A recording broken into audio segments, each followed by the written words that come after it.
ஐயோ, இந்த கொசு கடியால தூங்க முடிய மாட்டிக்கி. என்ன கடி கடிக்கி.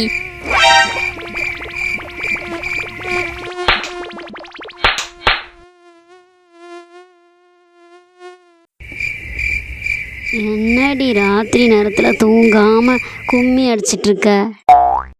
டான்ஸ்க்கு எதுக்கும் சேர்ந்துருக்கியா என்ன? கொசு கடிக்குமா, தூங்க முடியல. நல்லா போத்திட்டு படுத்து தூங்கு. அம்மா, இந்த கொசு கடியில நீங்க எப்படிம்மா தூங்குறீங்க? இந்தா இப்படி தான் தூங்குறேன். 1 hour later. போத்தி படுத்தாலும் போர்வைக்குள்ள வந்து கடிக்கி. இது ஆவறதுக்கு இல்லை, ஆயுதத்தை எடுத்துட வேண்டியதான். Mosquito bat. அம்மா, கடிக்குமா. வாயில 2 போடு போடு. எது வாயில போடணுமா? அம்மா, ஊசி குத்திட்டு போதுமா? நல்லா தடவி விடுமா, பணியாரம் மாதிரி வீங்குறோம். இதுக்கு நான் கொசு கடியிலே போய் படுத்துருவேன்.